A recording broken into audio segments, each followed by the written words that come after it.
बोलिए सद्गुरुदेव की जय। संत समाज की उपस्थित सत्संग प्रेमी बंधुओं, जीवन यूं तो सबका बीतता है, जिंदगी यूं तो बीतती है। सुबह होती है, शाम होती है, जिंदगी यूं ही तमाम होती है कि नहीं? हाँ सर। सुबह होती है, शाम होती है, जिंदगी यूं ही तमाम होती है। जीवन तो यूं ही बीत रहा है। आइए सद्गुरु कबीर के कुछ पद को लेकर के कुछ उस पर विचार करें। सद्गुरु कबीर का एक प्रसिद्ध पद है जिसमें बहुत से संतों ने अपनी वाणी कही, अपना विचार कहे। हम भी उस पर विचार करते हैं। सद्गुरु कबीर का प्रसिद्ध पद है, जब मैं भूला रे भाई, मेरे सद्गुरु जुगत लखाई। क्रिया कर्म आचार मैं छाड़ा, छाड़ा तीरथ नहाना। सगरी दुनिया भई सयानी, मैं ही एक बौराना। ना मैं जानू सेवा बंदगी, ना मैं घंट बजाई। ना मैं मूर्ति धरु सिंहासन, ना मैं कुहुक चढ़ाई। ना हरि रीझे जब तब किन्हा, ना काया के जारे। ना हरि रीझे धोती छाड़े, ना पांचों के मारे। दया राख धर्म को पाले, जब से रहे उदासी। अपना सजीव सबको जाने, ताहि मिले अविनाशी। सहे कुछ शब्द बाद को त्यागे, छाड़ो गर्भ गुमाना। आत्म राम ताहि को मिल है, कहे कबीर दीवाना। सद्गुरु कबीर का यह बड़ा प्रसिद्ध पद है। सद्गुरु कबीर पाले गए काशी के झोपड़ी में। जन्मे वे लहर तारा तालाब के पास मिले और पाले पोसे गए एक झोपड़ी में। जरा सोचो, एक संपन्न व्यक्ति विद्रोही हो, असत्य बात को बोलने के लिए खड़ा हो, उनको बहुत ज़्यादा सपोर्ट मिल जाता है क्योंकि धन से संपन्न। और जो व्यक्ति धन से संपन्न होते हैं वो जनबल भी उनके साथ होते हैं। लेकिन जो बच्चे एक झोपड़ी से निकले और ऐसे क्रांतिकारी वचन कहे तो उनके पक्ष में पक्षधर लोग भी कम हो जाते हैं, होते ही नहीं। क्योंकि अधिकतर लोग सत्य के असत्य के पक्षधर होते हैं। असत्य के पक्षधर मतलब किसी न किसी भांति पक्षधर धन वाले के पक्ष ले लेते हैं या जनबल वाले के पक्ष ले लेते हैं। लेकिन जिस कबीर के पास न तो धन बल था न जन बल था, बल्कि उनके पास आत्मबल था। और जिस व्यक्ति के पास आत्मबल हो वह व्यक्ति चौराहे पर बैठ करके असत्य को असत्य कहने का सामर्थ्य रखता है। सद्गुरु कबीर के साथ ही ऐसी घटना घटी। सद्गुरु कबीर पाले पोसे गए थे झोपड़ी में, लेकिन असत्य को असत्य और सत्य को सत्य कहने के उसमें सामर्थ्य था, आदम्य बल था। इसलिए वे काशी के चौराहे पर पंडितों की नगरी में अपनी बात बड़े धड़ल्ले से कह गए। इतनी खरी खरी बात कहने वाला कोई होता है क्या?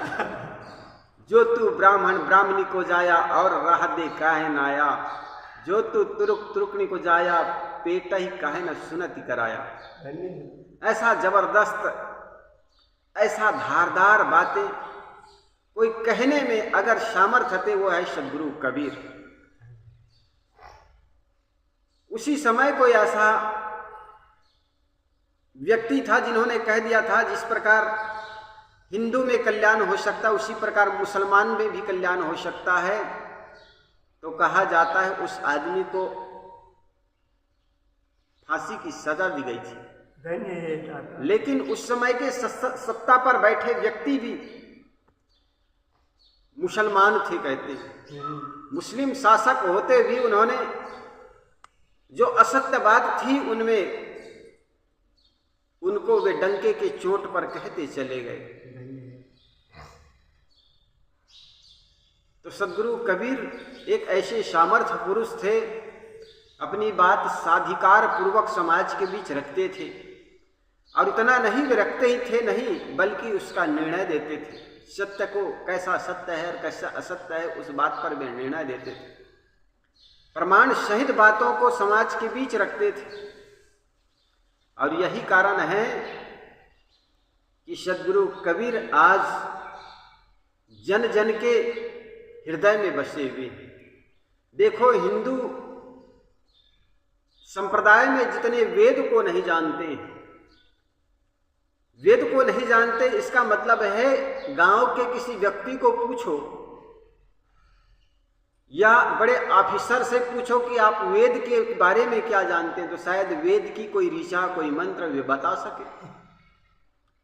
लेकिन गांव के गंवार से भी पूछो आप कबीर के बारे में क्या जानते हैं, तपाक से कबीर की एक साखी कह देते हैं कि कबीर खड़ा बाजार में सबसे मांगे खैर, ना काहू से दोस्ती ना काहू से बैर। दूसरी साखी अधिकतर कहे जाते हैं, साच बराबर तप नहीं, झूठ बराबर पाप, जाके हृदय साच है ताके हृदय आप। ये स्कूलों में पढ़ाई जाती है साखी, ये दोहे पढ़ाए जाते हैं। तो कबीर के बारे में पूछो आप कबीर के बारे में क्या जानते हैं, तो आदमी तपाक से कबीर की ये साखी, ये दोहे सामने रख देते हैं। तो समाज में, हिंदू संप्रदाय में जितने वेदों का प्रचार नहीं, उससे कहीं ज्यादा कबीर वाणियों का प्रचार है। और यही कारण है कि कबीर की वाणी जन जन की वाणी बन गई। आज गांव में जागरण के नाम पर सद्गुरु कबीर के भजन गाए जाते हैं। भजन के पहले दोहे सुनाए जाते हैं। पश्चिम राजस्थान के किसी भी कोने में चले जाए, जहां पर भारत का अंत होता है, पाकिस्तान का बॉर्डर लगता है, जैसलमेर के बॉर्डर पर चला जाइए, वहां पर कबीर के साहिब के इतने अच्छे भजन गाए जाते हैं, मन बड़ा खिल जाता है, प्रफुल्लित हो जाता है। तो सद्गुरु कबीर की वाणी में सत्य के साथ साथ उसका प्रमाण भी वे देते हैं। सद्गुरु कबीर इस पद में, पूरे पद में बड़े अच्छे सुंदर अपना व्याख्यान देते हैं, अपने विचार देते हैं। जब मैं भूला रे भाई, क्या भूल हुई इंसान से। आदमी सबको खोजता है लेकिन अपने अंदर नहीं झांकता है। सबसे बड़ी भूल तो यही है। सब जगह देखता है और वो कैसा देखता है, एक उदाहरण के माध्यम से समझे। कहा जाता है एक बार गंगा नदी के किनारे नौका बंधा हुआ था। शाम के संध्या के समय नाविक जो है अपने नाव को नदी के तट पर बांध के चले जाते हैं, गंगा नदी बहती। काशी में कुछ भंगेड़ी लोग थे, नशेड़ी भी, भंगेड़ी भी, विद्वानों की नगरी भी है वहां पर। शिव जी की बूटी समझ करके बस भांग पिए जा रहे हैं। तो कुछ भंगेड़ी भांग के नशे में संध्या के समय सोचे चलो नौका विहार कर ले। संध्या के समय रात्रि हो चुकी थी, वही 7-8 बज गए थे। उन्होंने सोचा सुबह तक उस पार गंगा नदी के उस पार चले जाएंगे, कम से कम इलाहाबाद तो पहुंच ही जाएंगे, नौका विहार कर ले। तो काशी में नौका विहार करना शुरू किया, नौका में बैठे और पतवार चलाना शुरू कर दिया। एक पतवार मारा, एक थक गए तो दूसरे ने पतवार मारा, दूसरे थक गए तीसरे ने, ऐसे मारते मारते सुबह हो गई। सुबह हो गई तो एक ने सोचा यार देखो तो लगता है अब दिन निकलने वाला है, कहीं पहुंचे कि नहीं पहुंचे। तो दूसरा ने कहा मित्र लगता तो वही तट है, अभी तक तो कोई दूसरा तट में पहुंचे ही नहीं। दूसरा ने भी कहा यार नौका तो वहीं पर लग रहा है, इतने रात भर हमने नौका चलाए, पतवार मारे, थक भी गए और लगता है नाव तो टस से मस हुआ ही नहीं। उतर के देखा तो पता चला यार नाव तो उसी में बंधा हुआ है, रस्सी से बंधा हुआ है। भांग के नशे में विभान होकर जो भी करते हैं ना वो गलत होगा। इसी प्रकार हम सब जगह सबको खोजते हैं, सारे बंधन को तोड़ते हैं, सब जगह दिखाई पड़ जाती है, लेकिन हमारा जो मन बंधा हुआ है, मन जहां पर अटका हुआ है उसको हम देख नहीं पाते। इसलिए मन का अटकने का कारण है मन की वासना, और यही कारण है कि जहां हो वहीं रह जाते हो। करते तो बहुत हो, नौका तो खूब मारते हो, व्रत उपवास तीर्थ तीर्थाटन और बहुत सी यात्राएं करते हो, कर्मकांड करते हो, सत्यनारायण की कथा करते हो, कर्मकांड खूब करते हो। जैसे कहते हैं ना, श्रुति पुराण बहु कहे उपाय, बहुत से उपाय किए आदमी, और इसको गोस्वामी जी ने भी बड़ा अच्छा कहा, बहुत उपाय किया। माधो मोह फांस किम टूटे, घृत पूरन कटह अंतर्गत शशि प्रतिबिंब लखावे, माधो मोह फांस किम टूटे। उन्होंने उसमें कहा कि बहुत से कर्मकांड किया, कई उपाय किए, लेकिन हमने अपनी आत्मा को शुद्ध नहीं कर पाए, क्योंकि मन को मांझा नहीं हमने। तो सदगुरु कबीर का यह प्रसिद्ध पद है, जब मैं भूला रे भाई। हम जब नशे में विभान रहते हैं, वो नशा चाहे मोह का हो, काम का हो, क्रोध का हो, लोग को कुछ सुस्ता थोड़े। इसलिए कहते काक नींद न जाने टूटी खाट, भोग न जाने जात कुजात, और नींद न जाने टूटी खाट, भूख न जाने बासी भात। आदमी को किसी प्रकार का जब नशा हो जाए, नशा के हालत में आदमी किसी को कुछ समझता थोड़े। तो साहब कहते जब मैं भूला रे भाई, जब मैं बेभान था, भूला हुआ था। किसमें भूला हुआ था? संसारिक सुख सुविधाओं में, माया में, मोह में, या यूं कहे कर्मकांड में। संसार के जब कर्मकांड में आदमी भूला रहे तो सत्य असत्य को समझने का उनके पास समय कहाँ रहा फिर। किसी ने बता दिया कि जाकर के आप गंगा स्नान कर लेना, तीर्थाटन कर लेना, पैदल चले जाना, रामदेव के दर्शन कर लेना, बस चले। आदमी उस पर विचार नहीं करता क्या जिस परमात्मा ने, जिस प्रभु ने हमें शरीर दिया, उस शरीर को दुखाने से क्या हमें परमात्मा मिल जाएगा? जरा सोचे, अगर शरीर को दुखाना ही था तो हमें कोढ़ रोग दे देते। कोढ़ से बड़े दुखानी और कोई हो सकता है क्या? कोढ़ से बड़े कोई रोग और कोई हो सकता है क्या? तो शरीर को दुखाने से अगर परमात्मा मिल जाता तो परमात्मा हमारे शरीर को स्वस्थ क्यों देते? कुछ लोग ऊर्ध्वबाहु खड़ा है, बाहें उठा लिए, कई वर्ष हो गया, नीचे ही नहीं करता। कुछ लोग खड़ेश्वरी, कुछ जल अग्नि कर रहे हैं, जल शयन कर रहे हैं ठंडी के दिनों में, पूस के महीने में, ठंडी को दिनों में, कुछ जेठ के महीने में अर्ध पंचाग्नि ताप रहे हैं। आदमी न जाने कैसे कैसे कर्मकांड करता है और उसी कर्मकांड में भूला रहता, सोचता है भगवान को रिझा रहे हैं। दुनिया को रिझा कर देख लिया, अब तुमको रिझाने आए हैं। ये सारे जो कर्मकांड है, त्याग है दिखावा का, उससे हम किसी व्यक्ति को तो रिझा सकते हैं। लोग देखेंगे, साधारण लोग कहे कितना तपस्या कर रहा है, सिर के बल खड़े हो गए, ऊर्ध्वबाहु है, खड़ेश्वरी है, प्रशंसा करेंगे लोग, आकर्षण का केंद्र बन जाएंगे, भीड़ लग जाएंगे।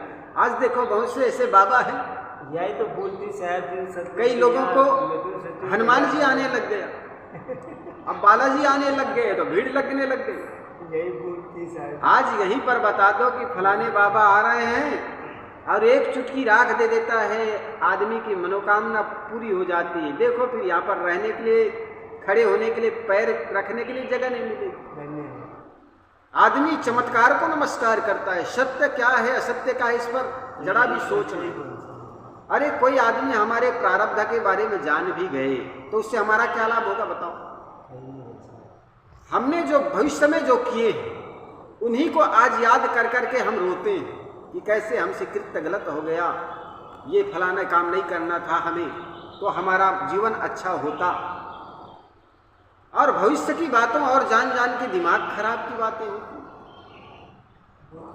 मैं तो कहता हूँ प्रारब्ध जो आएगा वर्तमान से होकर के गुजरेगा, इसलिए जो व्यक्ति अपने आप को संभाले, वर्तमान को संभालेगा, तो निश्चित जानिए उनका प्रारब्ध संभल जाएगा।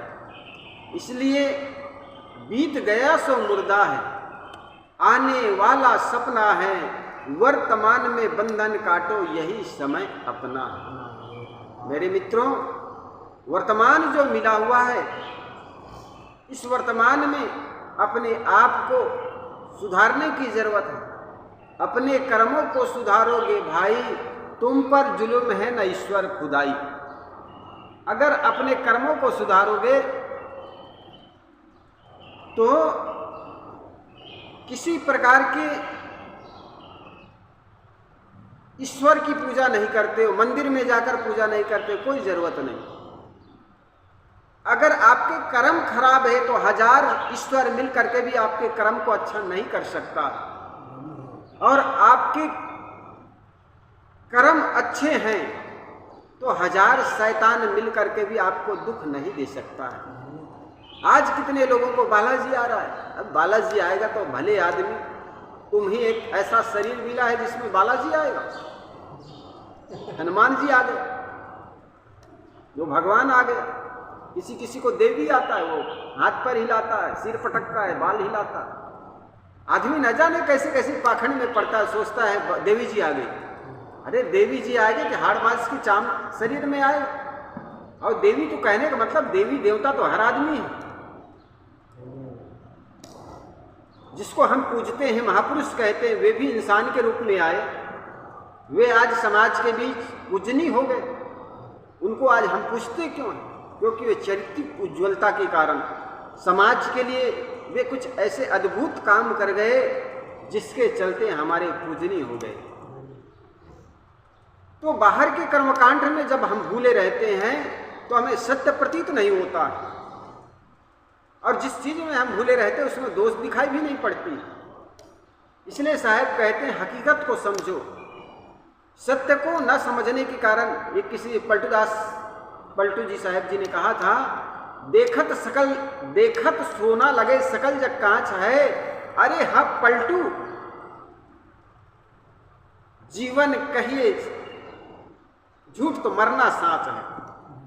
देखने में बड़ा सुंदर लगता है, आकर्षण लगता है, किसी को बालाजी आ गया, अब लगे आदमी पीछे, लोगों के भविष्य बताने लग गए, और लोगों को भी ऐसा लगता है ये सत्य प्रतीत होता है, सत्य प्रतीत होता है, सत्य होता नहीं।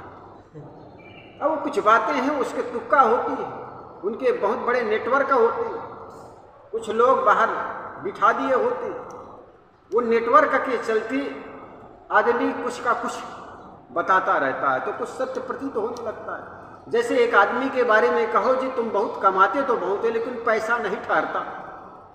अब पैसा किसके हाथ में ठहरता है? जिसका नाम करेंसी कहते वो चलता रहे। उनको कहो जी तुम इतने काम करते हो, लेकिन घर से कोई प्रोत्साहन नहीं मिलता, सपोर्ट नहीं मिलता। घर में कौन सपोर्ट करता है? पत्नी भी तो आप अगर पश्चिम जा रहे हैं तो पत्नी पूरब जा रही है, एक दूसरे के तो मालूम होता है एकदम विपरीत चले जा रहे हैं। जिस घर में रहते हैं वहाँ तो प्रेम नहीं है, और बालाजी को मनाने चले गए। जहाँ घर में अगर प्रेम नहीं है, जिन लोगों के बीच रहते हो उनके बीच अगर प्रेम नहीं है, तो 1000 भगवान से प्रेम करो, क्या फर्क पड़ने वाला है? भगवान के नाम पर जाकर के तुम पूजा कर सकते हो, पैसा चढ़ा सकते हो, आरती कर सकते हो, लेकिन वो आरती और पूजा चढ़ाने वाली पूजा कोई भगवान को मिलता है ऐसी बात नहीं, वहाँ के पुजारी को मिल सकता है। अगर भगवान ही पैसा देता तो पुजारी क्यों लिखता कि यहाँ पर दान करो, भगवान का मंदिर बनाना है? तुम्हारे ही पैसे से मंदिर के भगवान बनाए जाएंगे। ये सब पर आदमी विचार नहीं करता। क्यों? क्योंकि आदमी बेभान है, नशा में है, चाहे वो कर्मकांड का नशा हो या फिर तीर्थव्रत का नशा हो, इसलिए विचार नहीं करता, क्योंकि नशा हालत में साहब कहते हैं इसलिए जब मैं भूला रे भाई, ये कर्मकांड में जब भूला हुआ था तो मेरे सदगुरु ने युक्ति बताई, जुगत बताई, क्रिया क्रम आचार में छाड़ा, छाड़ा तीर्थ नहाना। जब मैं भूला रे भाई मेरे सदगुरु जुगत लखाई, और जुगत लखाने से हुआ क्या? क्रिया क्रम आचार में छाड़ा। साहब कहते हैं ये क्रिया क्रम पाखंड सब छूट गया। भगवान को रिझाने की जो बात कहते हैं ना, हकीकत तो यह है कि आपका मन आपसे रिझना चाहिए। आप जो कर्म करते हैं आपके साथ मन होना चाहिए, उस कर्मों के साथ सत्य का जुड़ाव होना चाहिए, पुण्य या परोपकार का जुड़ाव होना चाहिए। जब औरों के हित में काम करने लग जाओगे तो स्वतः आपका मन शांत रहेगा।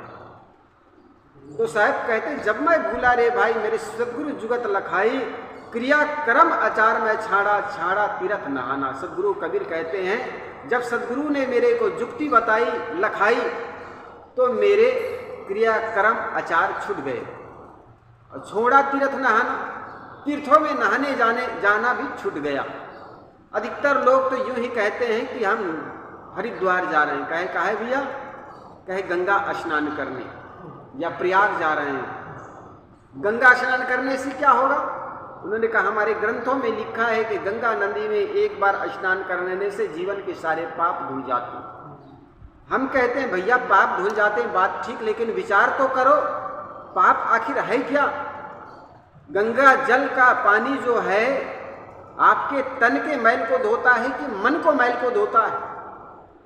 तब कहता है साहब वो तो तन के मैल को धोता है, ऊपर से निकल जाता है, ऊपर से निकल जाता है, तन के मैल को धोता है, न कि अंतःकरण को। अंतःकरण के मैल तो वैसा का वैसा बना रहता है।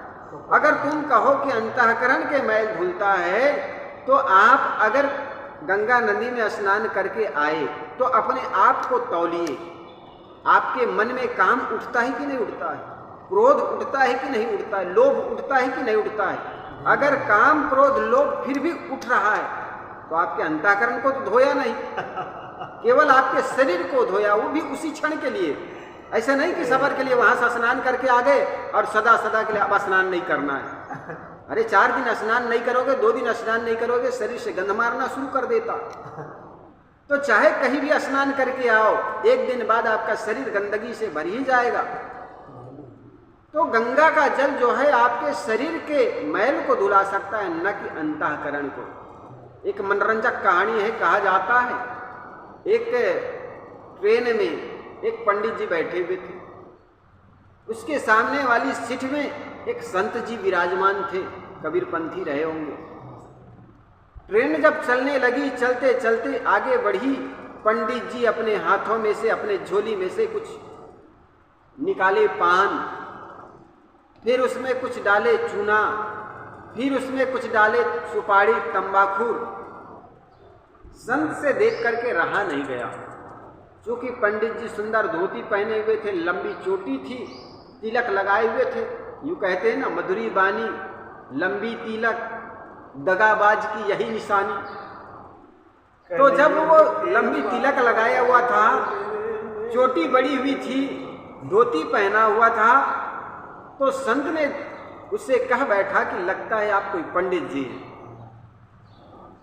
पंडित जी ने कहा निस्संदेह मैं पंडित हूं, इसमें क्या संदेह। तो संत ने कहा आप पंडित जी हैं और तंबाकू खा रहे हैं। पंडित जी ने कहा मैं पंडित जी हूं, तंबाकू खा रहा हूं, कोई पाप तो नहीं कर रहा। आप तंबाकू खा रहे हैं, तंबाकू नशा है और ये नशा कर रहे हो। पंडित जी ने कहा आप तो केवल तंबाकू देख रहे हो, मैं तो जुआ भी खेलता हूं, शराब भी पीता हूं, वेश्यागमन भी करता हूं। आप तो मेरे छोटे से कृत्यों को देखकर दांते तले उंगली दबा रहे हो। संत ने कहा धन्य हो पंडित जी, आप कहते ये सब करता हूं फिर भी पाप नहीं हुआ। पंडित जी ने कहा महाराज लगता है आपको कोई शास्त्रों का ज्ञान नहीं है।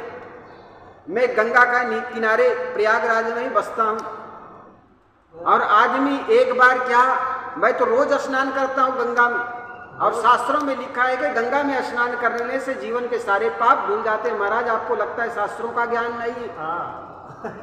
संत ने कहा पंडित जी तुम्हारा यही विश्वास है? उन्होंने कहा लगता है आप शास्त्रों पर विश्वास नहीं करते।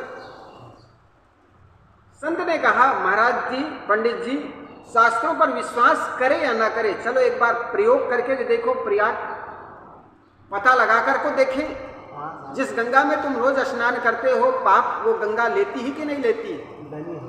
कहानी कहती है कि संत और पंडित जी जाकर प्रयागराज में गंगा से पूछने लगे। संत हाथ जोड़कर कहने लगे, माते गंगे, ये दुनिया के सारे पापी आप में डाल जाते हैं, वो पाप क्या आप रखती हो? गंगा कहने लगी, संत भगवान धन्य हूँ, आपके दर्शन पाकर मैं धन्य हो गई। ये दुनिया के सारे पापी लोग अगर मुझे डाल जाते हैं और मैं अपने पास रखूं तो मैं भस्म हो जाऊं भगवान, इसलिए मैं उस पाप को मैं अपने पास नहीं रखती, बल्कि मैं तो सागर में दे आती हूँ। सागर में जो खारापन है ना, उन लोगों के पाप के कारण। संत ने पंडित जी से कहा, चलो अब सागर के पास जाकर के कहे कि हे सागर के देव, क्या समुद्र, क्या लोगों के पाप वो गंगा नदी आपको दे जाती है, वो पाप को आप अपने पास रखते हैं? सागर के देवता कहने लगे, भगवान मैं उस पाप को रखूं तो भस्म हो जाऊं, उन्हीं पापियों के कारण तो मेरा जल खारा हो गया है, लेकिन मैं उसको अपने पास नहीं रखती, बल्कि भाप के द्वारा मैं बद्दल को वो पाप दे आता हूं। बद्दल में जो कालापन है वो लोगों के पाप। कहा जाता है बद्दल के देवता के पास जाकर के, मेघराज के पास जाकर के पूछने लगे, हे मेघराज, ये लोगों के पाप क्या आप रखते हैं? गंगा नदी सागर में दे आती है और सागर तुमको दे आते हैं, क्या वो पाप को तुम रखते हो? मेघराज ने कहा, भगवान मैं उस पाप को रखूं तो भस्म हो जाऊं, मैं तो उन्हीं पापियों के ऊपर बरसा देता हूं जो पाप करते हैं। कहने का मतलब, कहानी का कुल अर्थ है, पाप ना कहीं जाता है ना कहीं आता है, बल्कि हमारा पाप हम पर ही बरसता है। इसलिए अपनी कमाई आपकी ना माई ना बाप की। इसलिए सदगुरु कबीर कहते, छाड़ा तीरथ नहाना। ये बात जिस दिन पता चल गया कि वास्तव में मेरा पाप कोई ले नहीं सकता, मेरे कर्मों का फल मुझे मिलने वाला है। जब तक ये सुना हुआ था कि गंगा नदी पाप ले लेती, तब तक तो मैं करता था, लेकिन संतों के माध्यम से जब पता चला कि मेरा पाप मुझको भोगना पड़ेगा, मैं 1000 रुपए की चोरी करके 1 रुपए का लड्डू बालाजी को चढ़ा दूं और पाप से क्या बालाजी मुक्त कर देगा? ये पता चला कि वे मुक्त नहीं कर सकते हैं, बल्कि अपने पाप का फल हमें भोगना पड़ेगा। तो ये क्रियाक्रम आचार में छाड़ा तीर्थ नहाना, सगरी दुनिया भय सानी मैं ही एक बौराना, ये सब कृत्यों को देख करके काशी के पंडित कहने लगे, कबीर तो बौरा गए, क्योंकि हमारे शास्त्र कहता है कि ये तीर्थों में जाने से पाप कट जाता है, लेकिन लगता है कबीर की बुद्धि स्क्रू ढीला हो गया, बावला हो गया। सदगुरु कबीर को यही कहने लगे, ये तो बौरा गए, पगला हो गए। चूंकि कहते हैं ना, जगत कहे भगत पगला, और भगत को लगता है ये जगत पगला गया। जो आदमी काशी छोड़ करके अपने जीवन के अंतिम क्षण में मगहर जा रहे हैं, और मगहर में मरने के लिए संसार के सारे लोग चले आ रहे हैं, काशी करवट लेने के लिए काशी में आ रहे हैं, बनारस, काशी करवट लेने से आदमी मुक्त हो जाते हैं, ऐसे धारणाएं। उस धारणाओं को छोड़ने के लिए सदगुरु कबीर, उस धारणाओं को तोड़ने के लिए सदगुरु कबीर काशी को छोड़ करके अंतिम क्षण में मगहर में चले जाते हैं। उन्होंने कहा, लोगा तुम ही मती के भोरा, जो पानी पानी मिल गए तू धूरी मिला कबीरा, जो मैथिल को सांचा व्यास मगहर जो मैथिल को सांचा व्यास, तोहरा मरण है मगहर पास, मगहर मरे मरे नहीं पावे, अंत मरे तो राम लजावे, क्या काशी क्या मगहर उसर, जो पै हृदय राम से मोरा, जो काशी तन तजे कबीरा, तो राम ही कहो कौन निहोरा। सदगुरु कबीर के जड़ देखो, सत्य बात को कितने डंके के चोट पर वे कहते हैं, बड़े अद्भुत संत। उन्होंने कहा, अरे काशी के तुम सच्चे पंडित हो ना, मैथिली के सच्चे पंडित हो ना, तो तुम्हारा भी मृत्यु मगहर में होना चाहिए। जो मैथिल को साचा व्यास तोहरा मरण है मगहर पास। बहुत सुंदर बात कही उन्होंने। कहा लोगा तुम ही मति के भोरा। सदगुरु कबीर को जब एक सब कृत्य करते देख करके लोगों को लगने लगे तो पगला गए, बौरा गए, भोला हो गए। तो साहब ने कहा लोगा, हे लोगों, मैं बौराया नहीं बल्कि तुम बौरा गए हो। कैसे? लोगा तुम ही मति के भोरा, जो पानी पानी मिल गए तू धुरी मिला कबीरा। जिस प्रकार पानी में पानी मिल जाता है उस प्रकार सदगुरु अपने तत्व में, अपने परम तत्व में मिल गए, उसको अलग कैसे करोगे? अगर दूध में पानी मिला दो तो दूध और पानी को अलग किया जा सकता है। उसमें कुछ खटास डाल दो, नींबू डाल दो, छेना बन के अलग हो जाएंगे, पनीर जिसको कहते हो। अगर पानी में पानी मिला दो इसको अलग कैसे करोगे? बड़े अद्भुत उदाहरण देने वाले वो महापुरुष सदगुरु कबीर कहते हैं, जो पानी पानी मिल गए तू धुरी मिला कबीरा। अरे कबीर तो अपने तत्व में मिल गए, उसको अलग कैसे करोगे? अब उसका मगहर मरना हो या काशी में क्या फर्क पड़ता है? लोगा तुम्ही मति के भोरा, जो पानी पानी मिल गया तो धुरी मिला कबीरा।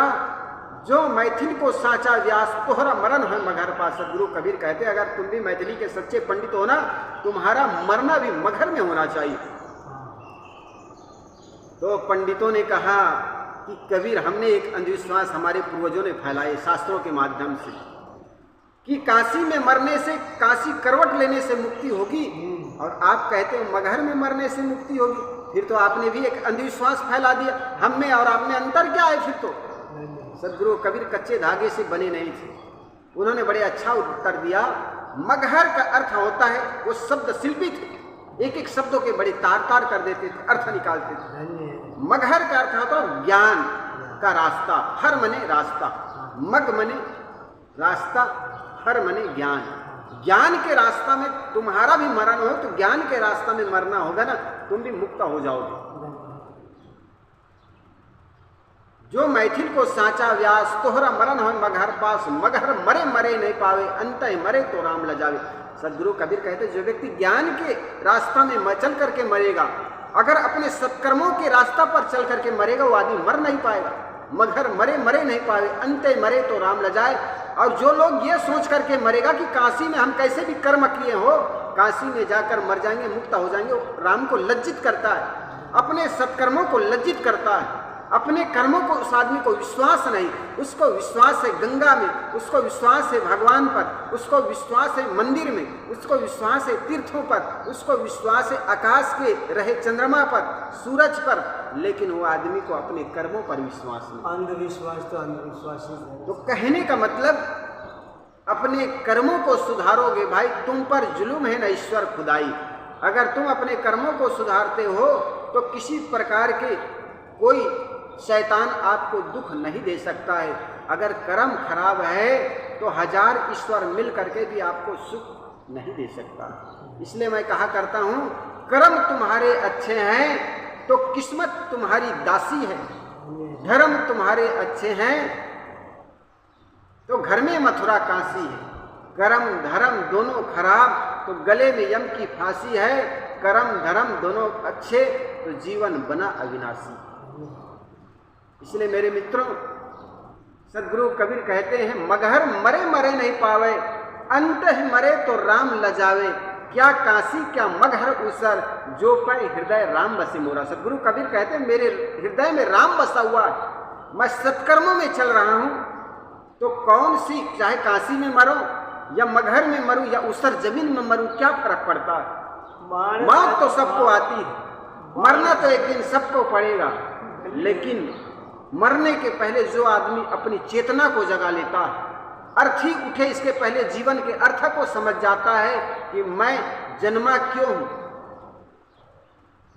और जीवन में मेरा और जीवन का क्या संबंध है, मैं कौन हूं।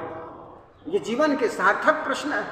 जो आदमी हल कर लेता है उनका जीवन सार्थक हो जाता है। जीवन शरीर की चिता जले इसके पहले जीवन की चेतना को जगाओ। इसलिए साहिब कहते हैं जो पे हृदय राम बसे मोरा, मेरे हृदय में राम बसा हुआ है, अर्थात सत्कर्मों में मैं चल रहा हूं, तो मेरा मरण हो मगहर में, काशी में या उसर जमीन में क्या फर्क पड़ता। जो काशी तन तजे कबीरा तो राम ही कहूं कौन निवरा। सदगुरु कबीर कहते इस मोह में कि काशी में मरने से मुक्ति होती है, वहां जाकर के मरूं तो मेरे राम पर मुझे विश्वास नहीं क्या, मेरे सत्कर्मों पर विश्वास नहीं क्या? जो काशी तन तजे कबीरा तो राम ही कहो कौन नहीं हो रहा। सदगुरु कबीर का यह प्रसिद्ध पद। लोगों कबीर के ये कृत्यों को देखकर जब उनको कहने लगे ये तो बौरा गए हैं, तो सदगुरु कबीर ने ये सब बड़े अच्छे ये पद बनाया। जब मैं भूला रे भाई मेरे सदगुरु जुगत लखाई, क्रिया कर्म आचार मैं छाड़ा, छाड़ा तीर्थ नहाना, सगरी दुनिया भई सयानी। सारी दुनिया के लोग अपने को बड़ा सयाना समझता है। कर्मकांड में डूब करके, आज सावन का महीना चल रहा है, सावन का महीना में सावन सोमवार को अभिषेक करके हर आदमी अपने को बड़ा समझता है कि हम बहुत अच्छा कर रहे हैं, भगवान को रिझा रहे हैं, भगवान को खुश कर रहे हैं। अरे भगवान तो सदियों से खुश है, तुम कैसे खुश होगे? मन कैसे प्रसन्न हो? इसके लिए जरूरी है सत्कर्म। अपने सुंदर कर्मों को, अगर हमारे सत्कर्म है, अच्छे कर्म है, सदाचारी हमारा जीवन है, तो कोई शैतान मिलकर के हमारे जीवन को बिगाड़ नहीं सकता। इसलिए शायद कहते हैं इस संसार के लोगों को ऐसा लगता है कि हम बड़े होशियार हैं, हम बड़े चालाक हैं, और ये कबीर तो भोला है। सारी दुनिया भई सयानी, अपने को सयाना समझता है, बड़े होशियार समझता है, मैं ही एक बौरा नहीं। इसलिए सदगुरु कबीर कहते ठीक है भैया, हम ही बौरा गए, हम ही पगला हैं, तुम बड़े होशियार हो। आदमी थक करके ये कहता है।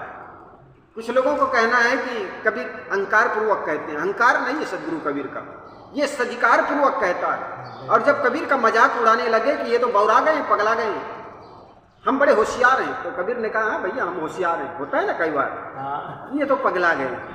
अरे भाई ठीक, हम पगला गए, तुम होशियार हो ना, ठीक करो। दुख पड़े पर आप ही जानत, जब नींद खुलेगी ना आदमी को पता चलेगा वास्तव में हम ही भोला थे, हम ही गलत हैं। एक चोर, एक सेठ सो रहा था रात्रि में, स्वप्न उनको हुआ। सपना जो हुआ तो एक चोर उनके घर में घुसा है, और चोर जब घुसा है तो वो चिल्लाता है चोर चोर, स्वप्न में चिल्ला रहा है, मुख से आवाज नहीं निकल रही, लेकिन एकाएक कभी कभी मुख से आवाज निकल जाती है। चोर चोर करके चिल्ला रहा है। बगल में पत्नी सोई हुई, वो जाग करके दरवाजा के पीछे देखती, दूसरे कमरा में देखती, कहीं चोर है नहीं।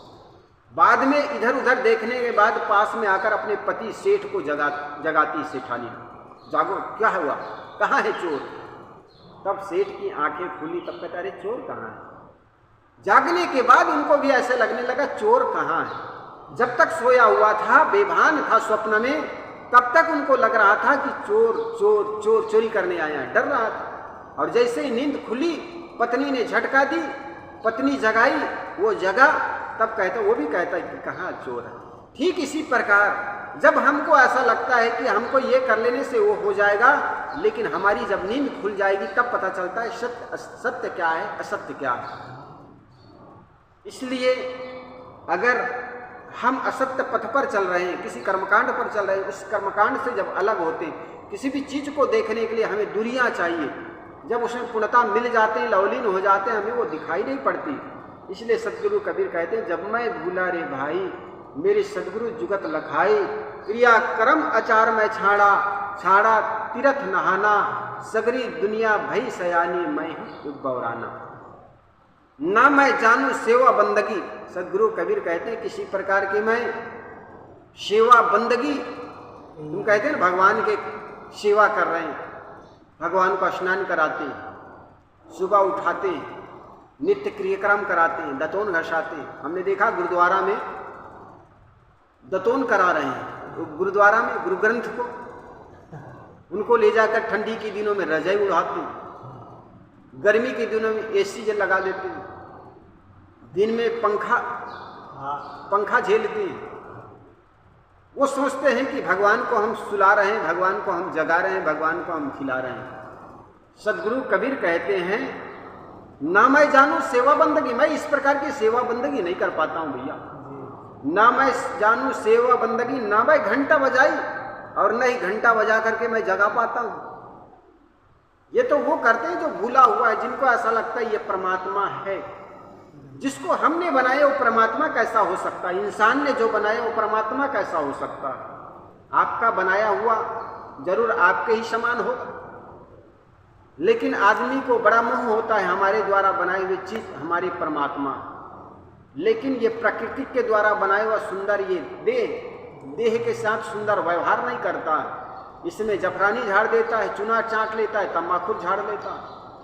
अपने बनाए हुए मंदिर, अपने बनाई हुई मस्जिद के प्रति बड़ा लगाव होता है। इसलिए साहब यहाँ पर कह रहे हैं, ना मैं जानू सेवा बंदगी, ना मैं घंटा बजाई, ना मैं मूर्ति धरू सिंहासन, ना मैं कुहुक चढ़ाई। ये कर्मकांड पर प्रहार है साहब का।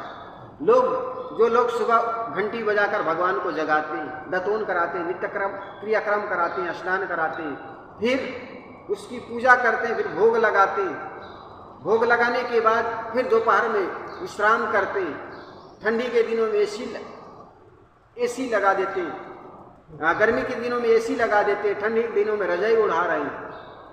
साहब कहते हैं उठा करके उसको सिंहासन में बैठाते हैं, फिर उसको फूल माला चढ़ाते हैं।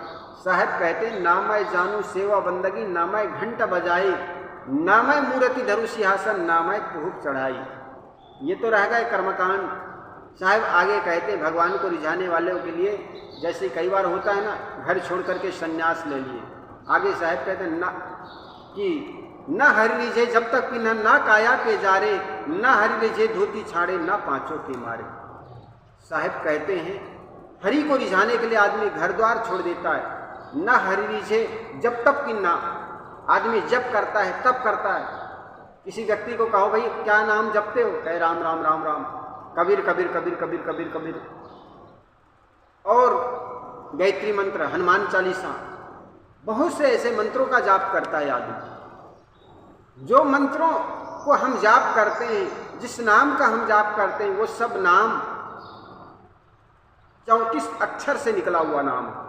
34 अक्षर मतलब का से लेकर छा तक जो भी शब्द है, वर्णमाला है, उन्हीं वर्णमालाओं से वो अक्षर बनता है, शब्द बनता है, और उस शब्दों को हम याद करके रटते हैं।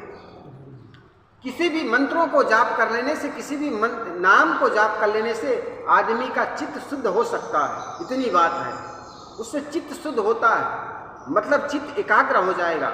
जैसे नित्से नाम का एक पाश्चात्य दार्शनिक हुए हैं, वे कहा करते थे मैं बड़ा नास्तिक था, मेरी माँ ने मुझे किसी प्रकार के देवी देवता या भगवान का नाम नहीं याद करवाई थी। तो माँ, जब मैं शाम के समय मेरी माँ कहती बेटा जा सो जा, तो मैं कमरे में जा कर के, कोई नाम तो याद नहीं था, तो मैं अपना ही नाम दोहराता था, नित से नित से नित से, और कुछ सेकंड बाद मेरी नींद पड़ जाती थी।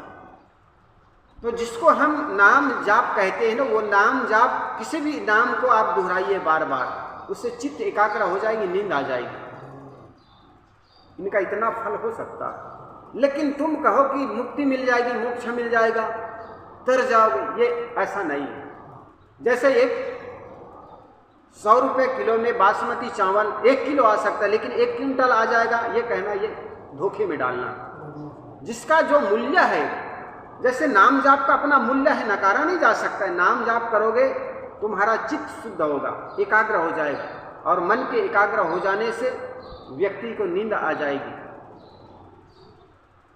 तो जो भी आदमी जाप करता है, ना मैं जानू, ना हरि रिझे जब तक कि ना काया के जारे। साहब कहते हैं ना हरि रिझे जब तक कि ना, तब करने से भी नहीं होता। हम समझे हरि को रिझाए, भगवान को रिझाए, तो भगवान ऐसा रिझने वाला नहीं। चाहे आप जाप कर लो कोई भी शब्द के, वो शब्दों के जाप से भगवान कोई खुश नहीं हो जाएगा। ना हरि रिझे जब तक कि ना, तब करना। कोई आदमी ठड़ेश्वरी हो जाते हैं, कोई उर्दबाहु कर लेते हैं, कोई पैदल चल रहे हैं। जरा सोचे, हमारे पिता हैं या हमारी माँ है, अगर हमारे शरीर को हम किसी प्रकार के कष्ट दें तो क्या हमारी माँ या हमारे पिता खुश होंगे क्या? ठीक इसी प्रकार वो पिता परमेश्वर, परम पिता जिसको हम कहते हैं, उनके दरबार पर, उनके मंदिर पर हम अपने शरीर को दुख दे करके जाएंगे, पैदल जाएंगे, या हम लौटते लौटते जाएंगे, लुढ़कते लुढ़कते जाएंगे, तो क्या वे भगवान खुश होंगे? अगर उनको यही करना था, लुढ़कते लुढ़कते जाते, तो पैर क्यों बनाते फिर? अच्छा होता गोल मोल बना देते, ड्रम की तरह लुढ़कते जाते। लेकिन आदमी यही कर रहा है आज, लुढ़कते लुढ़कते जा रहे हैं, कहीं ढोकते ढोकते जा रहे हैं, कहीं ऐसे कुलाठी मारते जा रहे हैं, कहते भगवान को रिझा रहे हैं। कहे भैया भगवान को क्यों रिझा रहे हैं? कहे महाराज मैं 10 वर्ष पहले एक मांग की थी, मेरा एक पुत्र हो जाए। महाराज 10 वर्ष शादी किए हो गया था, लेकिन कोई बच्चे की प्राप्ति नहीं हुई थी। 10 वर्ष बाद मेरी एक संतान पैदा हुई। इस खुशी में मैं उनको ये मन्नत किया था, ये भगवान मुझे पुत्र मिल जाए तो मैं आपके दरवाजे पर पैदल आऊँगा। इसलिए महाराज मेरी इच्छा पूरी कर दी भगवान ने, तो मैं उसको खुश करने के लिए पैदल चल रहा हूँ। ऐसा तो लोगों का की भावना होती। देखो जीवन में जो कुछ मिलता है आपके कर्मों का परिणाम है, वो भगवान को खुश करने के लिए। भगवान तो सर्वत्र ही ये मानते हो, तो क्या आपकी गरीबी, आपको क्या चाहिए उनको जरूरत नहीं, आपको मांगने की क्या जरूरत? जैसे एक दरवाजे पर आए भिखारी, उनका फटा कपड़ा उनका चेहरा बता देता है कि इसको क्या चाहिए, 2 रोटी चाहिए, 2 पैसा चाहिए। घर का मालिक घर से कुछ अनाज निकाल के दे देता है, कुछ पैसा दे देता है, भिखारी जान मिल करके आगे बढ़ जाता। ठीक इसी प्रकार परमात्मा अगर सब कुछ जानता है तो हमें उनके बताने की क्या जरूरत? हमारी जो इच्छा है, हमारी जो आवश्यकता है, उनकी पूर्ति सहज कर देते। लेकिन हमने भगवान को खुशामदी बना दिया। जैसे गांव का सेठ साहूकार, उनके लल्लू चप्पू करते हैं, जयकारा लगाते थे, वे खुश हो जाते और खुश होकर के हमारे कुछ रुका हुआ काम कर देता है। हमने भगवान को ऐसे बना दिया। भगवान को हम लड्डू चढ़ाते हैं, लड्डू की क्या जरूरत? जिन्होंने दुनिया के सारे फसल पैदा की, उनके यहाँ 2 लड्डू हम चढ़ाने चले गए। वो भी देसी लड्डू, कहाँ घी का मिलता है आजकल। वो कानपुर के न जाने कैसी जानवरों के से बना हुआ वो घी ला करके हम उस भगवान के लड्डू बना चढ़ाए रहे हैं। तो बहुत से ऐसी बातें हैं जिस पर सदगुरु कबीर अपनी बात रखते हैं। ना मैं न हृदय जब तक कि ना काया के जारे। कुछ लोग शरीर को जलाते हैं, तपाते हैं ऊर्ध्वबाहु करके। जेठ के महीने में पंचाग्नि ताप के 5 तरफ अग्नि करके बीच में बैठ जाते हैं, खड़ेश्वरी कर रहे हैं, ऊर्ध्वबाहु कर रहे हैं। साहब कहते हैं इस प्रकार के तप करने से कोई भगवान खुश नहीं होता, ना काया के जारे और नहीं ये शरीर को जलाने से। कुछ लोगों का कहना है कि शरीर से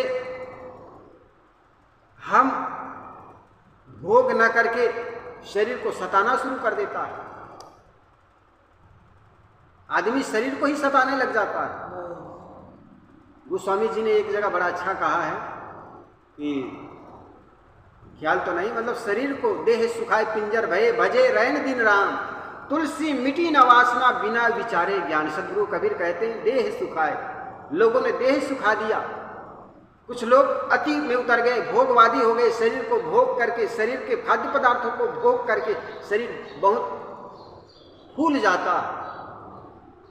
उनको देख करके सोचा शरीर अब कष्ट पा रहा है, तो कुछ लोग अति में उतर गए। शरीर को 10-10 दिन 9-9 दिन उपवास करने लगे, पैदल चलने लगे भगवान।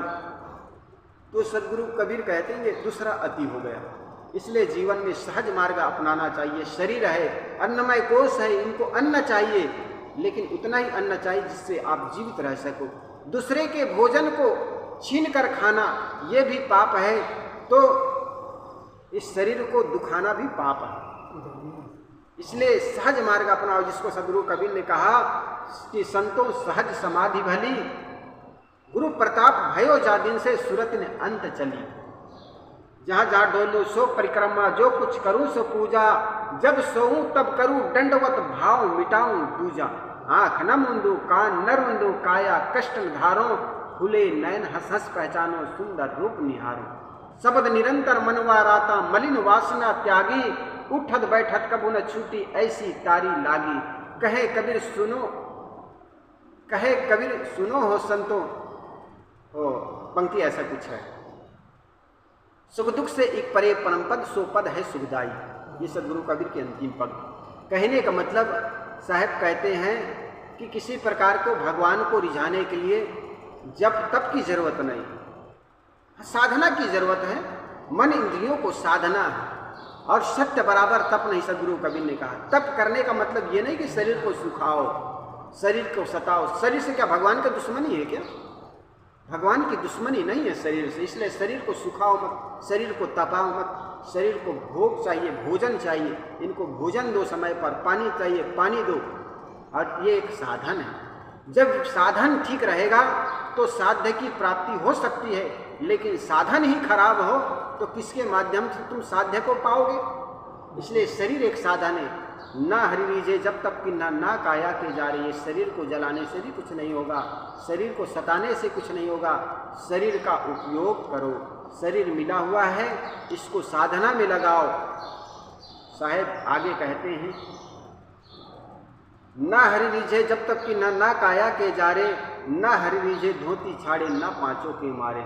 कुछ लोगों ने सोचा कि संसार छोड़ दे, अब धोती छोड़ करके भगवा वस्त्र पहन लिए या सफ़ेद कपड़ा पहन लिए। साहब कहते केवल ये पकड़ लेने से नहीं होगा। जब तक मन न रंग जाए संतत्व की रंग से, संतत्व की रंगत से, अगर मन नहीं रंगा, केवल कपड़ा रंगने से कुछ होने वाला नहीं। इसलिए सदगुरु कवि ने यह भी कहा ना, मन न रंगाए जोगी रंगाए भी वो कपड़ा। दाढ़ी वगैरह बढ़ा के बन गए बकरा। तो कहने का मतलब जीवन में सार्थक जो काम है, सत्य जो काम है, कर्मकांड है, ये कर्मकांड से ऊपर उठ करके सत्पथ पर चले, सन्मार्ग को अपनाएं। किसी हमसे अलग किसी भगवान को रिझाने की बात एकदम निरर्थक है। हमसे कोई अलग, मनुष्य से अलग कोई परमात्मा नहीं। इसलिए अपने कर्मों को सुधारे, और कर्म सुधर जिस दिन जाएगा, इसलिए जिसमें कोई भूल नहीं भगवान उसे कहते हैं। भूल करे पर चेते नहीं, शैतान उसे ही कहते हैं। भूल होने पर करे पश्चाताप, उसे इंसान कहते हैं। और जिसमें कोई भूल नहीं उसे भगवान कहते हैं।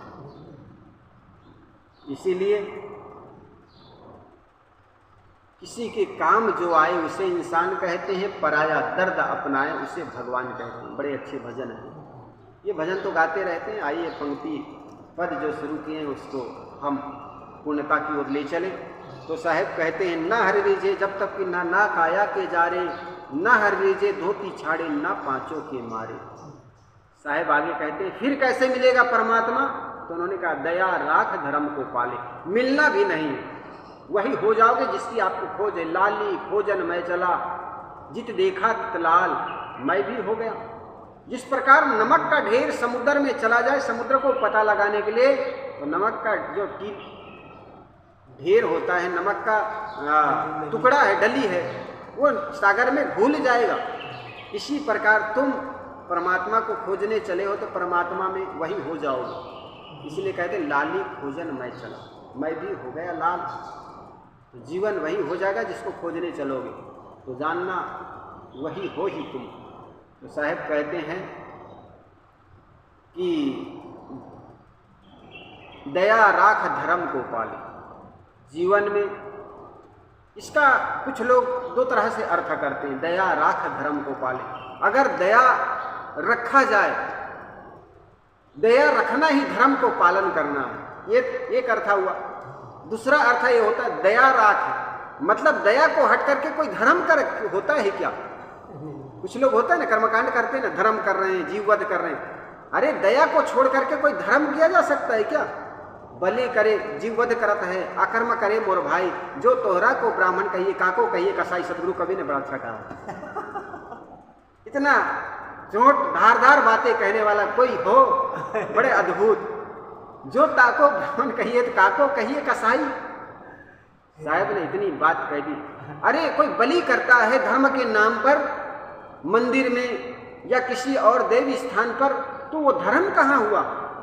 दया राख, दया को अलग करके कोई धर्म नहीं हो सकता है। इसलिए दया को धारण करने के बाद ही, इसलिए सदगुरु कबीर ने, गोस्वामी तुलसीदास जी ने कहा, दया धर्म का मूल है, पाप मूल अभिमान, तुलसी दया ना छाड़िए जब लग घट में प्राण। दया धर्म का अर्थ होता है दयावान होना। कुछ लोग दया को छोड़ देता है, कहते बकरी मारना, वे किसी ग्रंथों में लिखा है, दुनिया के किसी भी ग्रंथों में लिखा हो, लेकिन अगर हिंसा कहीं भी है, वो धर्म ग्रंथ नहीं हो सकता, वो कोई और ग्रंथ हो सकता है, वो मानो आप, लेकिन धर्म ग्रंथ नहीं हो सकता। इसलिए सदगुरु कबीर कहते हैं किसी भी बात पर, धर्म ग्रंथों में भी कोई बात लिखी हुई, इस पर भी विचार करने की जरूरत है। अगर धर्म ग्रंथों के नाम पर तुम हिंसा करते हो तो वो धर्म नहीं है। धर्म कर कथे जहाँ जीव वधत हो, अकर्म करे मोर भाई। साहब कहते हैं जहाँ धर्म की बातें हो वहाँ पर जीव वध करते हो, अकर्म करते हो, वो धर्म कैसा हुआ। इसलिए मेरे मित्रों, साहब कहते हैं कि दया राख धर्म को पाले, जग से रहे उदासी, अपना सज सबको जाने ताहि मिले अविनाशी। साहब कहते हैं दया राख धर्म को पाले। दया को धर्म से अलग नहीं किया जा सकता। गोस्वामी जी का बड़ा अच्छा ये पंक्ति दोहराए थे, दया धर्म को मूल है, धर्म का मूल ही दया है।